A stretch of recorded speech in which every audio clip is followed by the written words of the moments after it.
और दोस्तों, आप सुन रहे हैं कमलेश्वर जी द्वारा लिखित कहानी तलाश। तो आइए आगे बढ़ें। उसने बहुत धीमे से दरवाजे को धक्का दिया। वो भीतर से बंद था। जब तक वह सोई थी तब तक बीच वाला दरवाजा बंद नहीं किया गया था। भिड़े हुए दरवाजे की सांस से रोशनी का एक आरा सा गिरता रहा था। रोशनी मोम या कागज से झिलमिलाती रही थी। अपना दरवाजा खोलकर वह बरामदे में बाहर निकल आई। उसने उनके कमरे के बाहर वाले दरवाजे को हल्के से छुआ। वह खुला हुआ था। खामोशी से वह जीने में उतरी। गली का दरवाजा भी बंद नहीं था। उसे कुछ शंका हुई। मम्मी बिना कुछ कहे इतने सवेरे कहाँ निकल गई? मम्मी के पास काम की कमी नहीं है। 11 साढ़े 11 बजे वह खुद सोई थी। जीने से वह फिर ऊपर बरामदे में आ गई। आहिस्ता से उसने उनके कमरे का दरवाजा खोला। नीचे कालीन पर रजिस्टर बिखरे हुए थे। लाल नीली पेंसिलें पड़ी हुई थी। कार्बन का डिब्बा पड़ा था। नीली और लाल दवातें और होल्डर रखे थे। कॉफी के एक प्याले में जली हुई तीलियां, राख और सिगरेटों के बदरंग टुकड़े पड़े थे। मम्मी शायद बहुत थक गई थी। वह पलंग पर बेखबर सो रही थी। जूड़े के 3 सिरहाने रखे हुए थे। दाहिनी तरफ वाले तकिए पर एक हल्का सा गड्ढा था। पलंग की सिरहाने वाली पार्टी से एक सिगरेट दबाकर बुझाई गई थी। टुकड़ा नीचे पड़ा था। उनके चेहरे पर बेहद मासूमियत थी। उतना ही धुला धुला सा चेहरा था जितना सुबह उठकर मुंह धोने के बाद निखर आया करता था। साथ साथ चाय पीते वक्त वह अक्सर बहुत लगाव से उनके चेहरे को देखा करती थी। ओश में धुले हुए कमल सी ताजगी उभर आया करती है मम्मी के चेहरे पर। पता नहीं ऐसा क्या था मम्मी के चेहरे में कि वह डूबी डूबी सी देखती रह जाती थी। वह चुपचाप उनके कमरे से निकल गई थी। अपने कमरे में जाकर उनके जागने का इंतजार करती रही थी। कुछ ही देर बाद उनके कमरे में कुछ आहट हुई थी और लगा कि मम्मी ने बरामदे वाले दरवाजे की चटखनी बहुत आहिस्ता से बंद की थी और उतनी ही धीमे से बीच वाले दरवाजे की चटखनी खोली थी। चटखनी खोलने के बाद वह एकदम उनके कमरे में नहीं आई थी। कुछ क्षणों तक चुपचाप वहीं खड़ी रही। फिर उन्होंने हल्के से आवाज़ दी थी, सुमी जाग गई? और वो कमरे से होती हुई बाथरूम की तरफ चली गई थी। उनके साथ ही कमरे में एक ठंडा सा झोंका आया था। शीतल सी गंध फैल गई थी, जैसे वह बिस्तर से नहीं गुसल खाने से नहाकर निकली हूँ। जब तक वह बाथरूम से आई, सुमी ने चाय तैयार कर ली थी। रोज की तरह ही चाय पीने के लिए बैठी थी। साड़ी उन्होंने जरूर कंधों से कोहनियों तक लपेट रखी थी। सलवटें कुछ ज्यादा ही थी। साड़ी के नीचे उनकी भरी भरी संगमरमरी बाहें झिलमिला रही थी। आंखों में अथाह गहराइयां थी जिनके बैठने में ही रोज जैसा फैलाव नहीं था, शालीन तनाव था। शायद मुझे 2 रोज के लिए बाहर जाना पड़े। ग्रांट बाकी पड़ी है। साल खत्म होने से पहले साइंटिफिक इंस्ट्रूमेंट खरीदने हैं। मम्मी ने निहायत आसानी से कहा था। मैं बनी रहूंगी, आप हो आइएगा। सुमी ने दूसरा प्याला बनाकर उनके सामने रख दिया था। किसी दाई को कह दूंगी, वह यहाँ सो जाया करेगी। 2 दिन की बात है, उन्होंने कहा तो सुमी ने उतनी ही आसानी से स्वीकार कर लिया। जैसा आप ठीक समझे।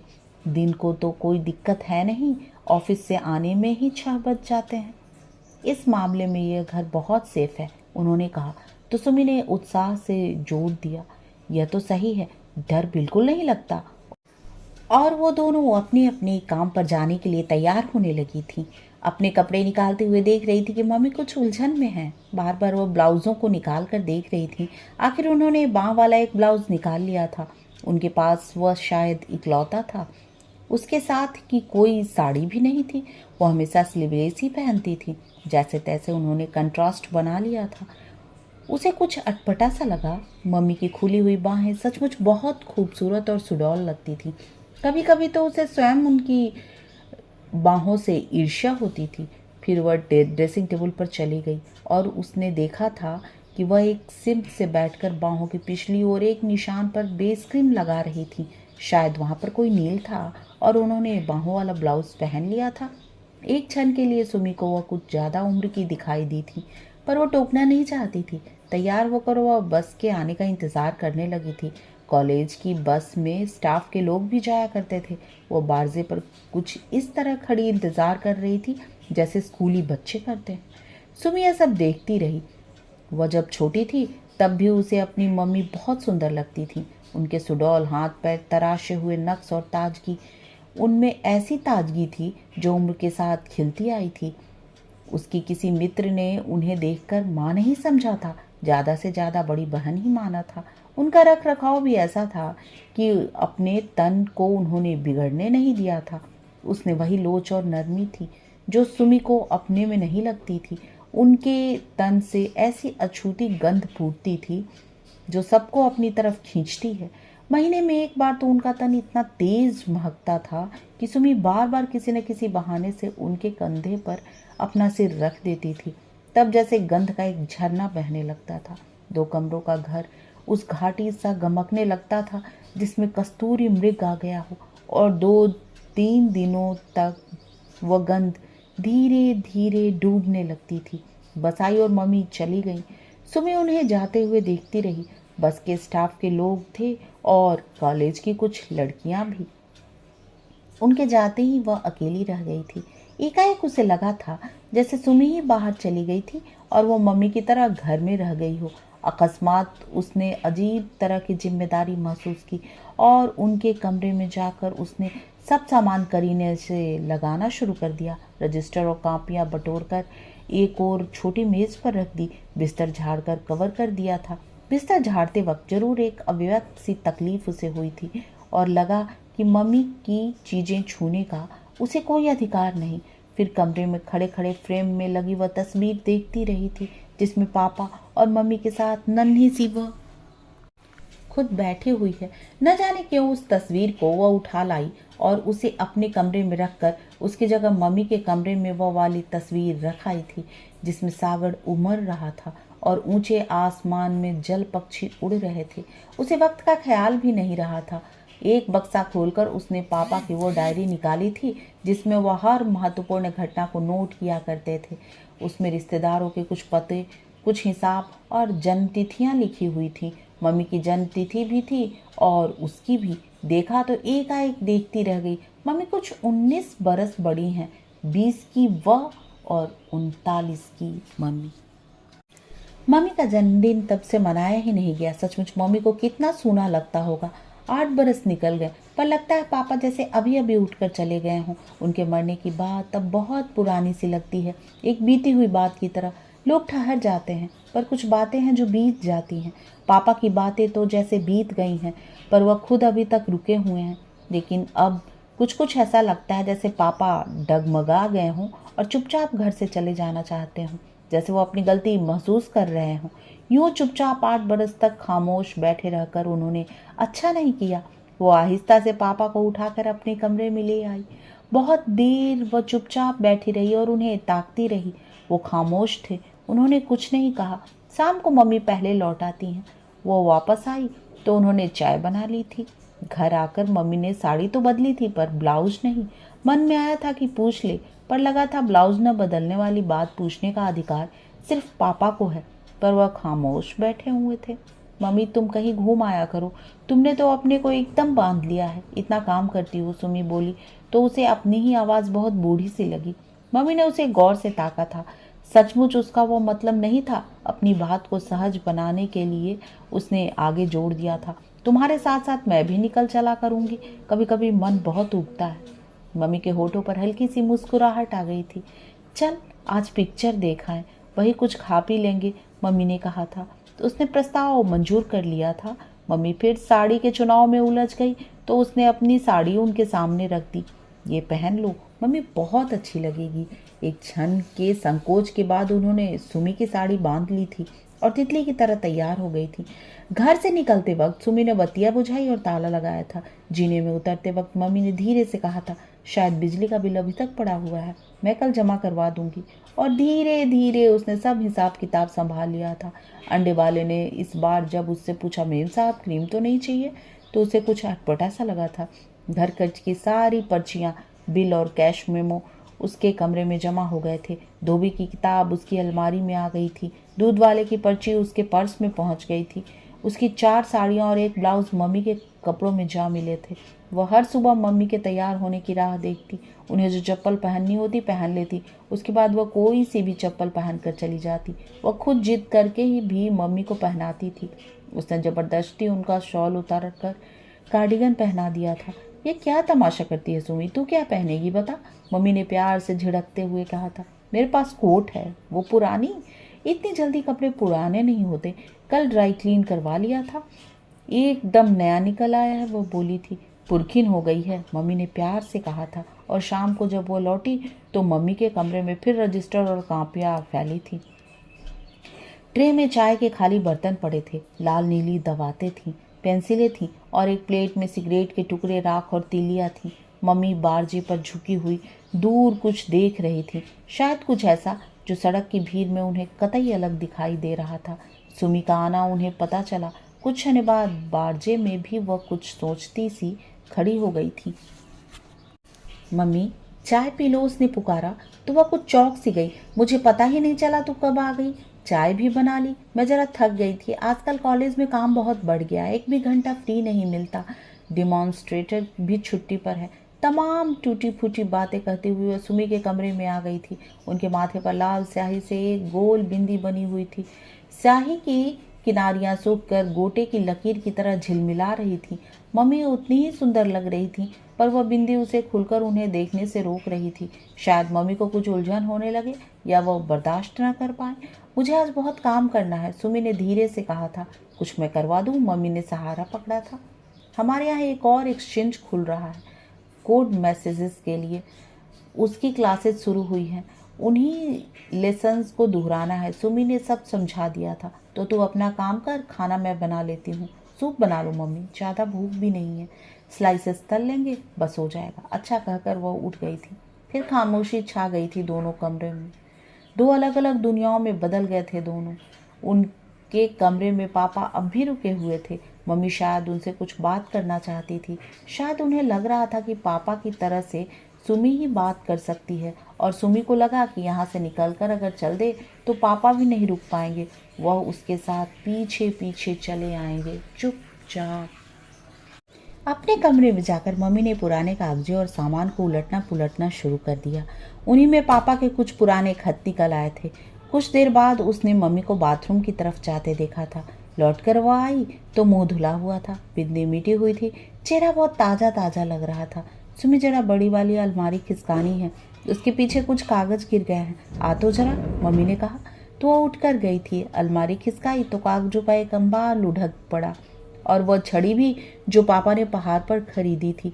एक बार उनके पैर में मोच आ गई थी। धूल का एक बगुला गिरे हुए कागजों से उठा था और मम्मी बेतरह खांसने लगी थी। तुमने अपने कमरे में क्या क्या जमा कर रखा है मम्मी? इतने सामान के बीच दम नहीं घुटता? कुछ इधर जीने वाली अलमारी में रख देती हूँ, उसने कहा। तो उन्होंने प्रतिवाद नहीं किया। दोनों ने मिलकर बहुत सा सामान जीने वाली अलमारी में लगा दिया। छड़ी मैं अपने कमरे में रखूंगी, सुमी ने कहा। तो बात में अजीब सी विसंगति दिखाई दी, पर वह धीरे से फिर बोली, कभी कभी रात में उधर बिल्ली आती है, और मम्मी जब सूप बनाने के लिए चली गई तो जीने वाली अलमारी से वो पापा की फाइलें चुपचाप उठा लाई और उन्हें पलंग के नीचे रख दिया था। पापा का वह बचा खुचा सामान, जैसे वह हर वक्त इधर से उधर चलता रहता था। वह छड़ी और वह सामान अपना ठिकाना नहीं खोज पा रहे थे। तीसरे दिन उसने सारे सामान को मेज की नीचे वाली पटरी पर संभाल कर रख दिया था, पर सफाई करते वक्त वह वहां से भी लुढ़क पड़ा। अलमारी के भीतर बड़ी बड़ी फाइलें किसी भी सिमत में समाती नहीं थी। अलमारी बहुत सकरी थी। हार कर उसने एक गठरी बांध ली और उसे फिर पलंग के नीचे रख लिया था। पापा भी रुके हुए थे।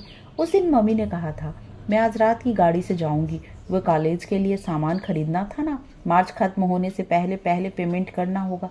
तीसरे दिन आ जाऊंगी। दाई से मैंने कह दिया है, वह रात को हॉस्टल से आ जाएगी, यही 10 साढ़े 10 बजे। तुम्हारी गाड़ी किस वक्त जाती है? 8:05 पर। चपरासी आएगा ना? सुमी ने कहते ही अपनी गलती भांप ली तो उसे ठीक कर दिया। तुम्हारा सामान ठीक कर दूँ? 2 दिन की तो बात है, कौन बहुत सा सामान ले जाना है, मम्मी ने कहा, और वो सूटकेस खाली करने लगी।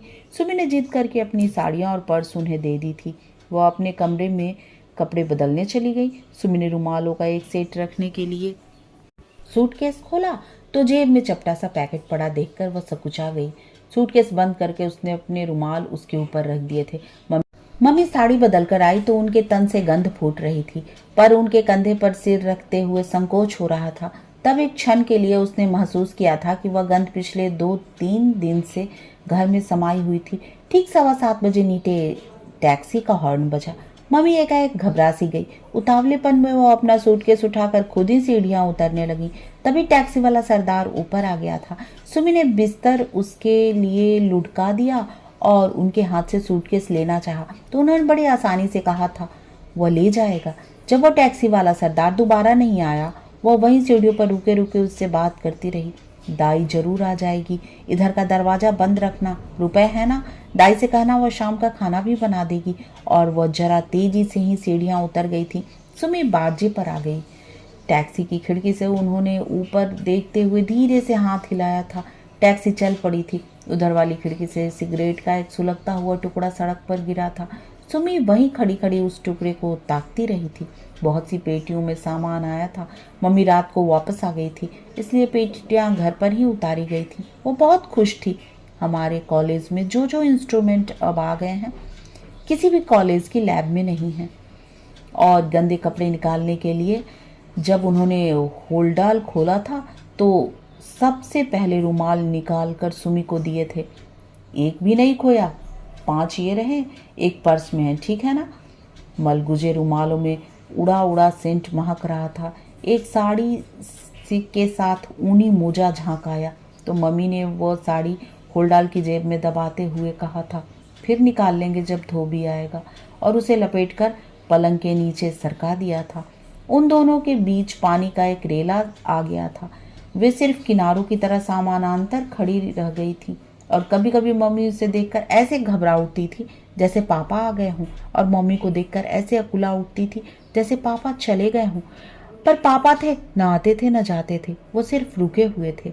आखिर सुमी ने दिल कड़ा करके एक दिन कह ही दिया था, मम्मी यहाँ से मुझे ऑफिस बहुत दूर पड़ता है।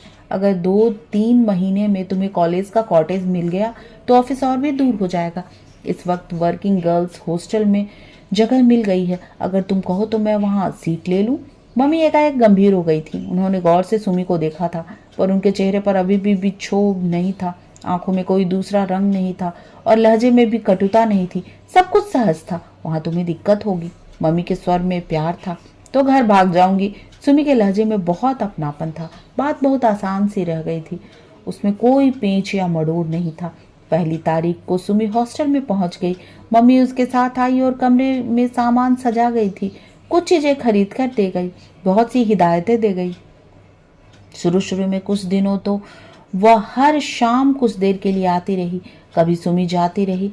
फिर धीरे धीरे टेलीफोन पर मुलाकात होने लगी और फिर उसमें भी व्यवधान पड़ने लगा। पर यह अच्छा हुआ था कि पापा उसके साथ चले गए थे। अब उसे पापा पर भी उतना तरस नहीं आता था। वो मम्मी के मोहताज नहीं रह गए थे, उसने उन्हें मुक्त कर दिया था। पर हॉस्टल का अकेलापन खाने दौड़ता था। सन की लड़कियों के बीच दम घुटता था। लगता था कि वे सब भी पापा की तरह ही कहीं न कहीं रुकी हुई थी। एक दिन वह बहुत अकेली थी तो पापा के कागज पत्तर खोलकर बैठ गई। डायरी खोली तो देखते देखते नजर पड़ी मम्मी के जन्मदिन पर। पापा ने बड़े प्यार से मम्मी के बारे में कुछ लिखा था। जीवन भर सुख देने की शपथ खाई थी। 11 बरस पहले उन्होंने यह सब लिखा था। उसे बड़ी शांति मिली थी। पापा की तरफ से उसने उन्हीं की इच्छा पूरी कर दी थी। उसने तारीख देखी, 3 दिन बाद ही मम्मी 40 की हो रही थी और वो मम्मी के जन्मदिन पर सुबह सुबह नरगिस के फूलों का गुच्छा लेकर पहुंची थी। वहां पहुंचकर एकाएक वह मंजस में पड़ गई थी। इस वक्त आकर उसने अच्छा नहीं किया। शायद मम्मी को उलझन हो, उसका इस तरह आना खल जाए। उसे कल फोन कर देना चाहिए था, लेकिन लौटते भी बन नहीं रहा था। उसने धीरे से दरवाजे पर दस्तक दी। आई, मम्मी की आवाज़ थी। उन्होंने दरवाज़ा खोला तो सुमी को नरगिस के फूल लिए लिए ही उन्हें प्यार से बाहों में कस लिया था, फिर फूल हाथों में पकड़ा दिए थे। मम्मी ने एक बार सुमी को देखा था, फिर फूलों को, और सोचती सी बोली, तेरे पापा भी यही फूल लाते थे। फिर अपने को संभालते हुए जल्दी जल्दी गई और चाय बना लाई थी। प्याला बनाकर उन्होंने सुमी के आगे बढ़ा दिया था। चाय पीते हुए दोनों ही अपनी अपनी जगह बहुत अलग अलग सी एक दूसरे को देख लेती थी। आखिर मम्मी ने धीरे से पूछ लिया था, सुमी वहाँ कोई दिक्कत तो नहीं? नहीं मम्मी, अब कभी कभी बहुत सन्नाटा सा लगता है। यहाँ भी बहुत लगता है, मम्मी ने कहा था। वह कुछ सकुचाई सी देखती रही और अपने में उलझती हुई बोली थी, घर में नाश्ता भी तो नहीं है, तुझे क्या कराऊं? अंडे वाला अभी नहीं आया, उसे छुड़ा दिया था। मम्मी की आंखें शायद हल्के से नम हो आई थी। वह इधर उधर देखने लगी थी, फिर अपने पर ही हंसती हुई सी उठी थी। कुछ और सहारा न पाकर मेज पर रखे कैलेंडर को देखने लगी थी। हंसते हंसते ही बोली, जब से तू गई तारीख भी नहीं बदली, ख्याल ही नहीं रहा। और सुमी चाहते हुए भी कुछ कह नहीं पा रही थी। उसे लग रहा था कि चलने के लिए उठने से पहले वो ज़्यादा से ज़्यादा पूछ पाएगी तो यही कि मम्मी कितना बच गया है। कहानी समाप्त।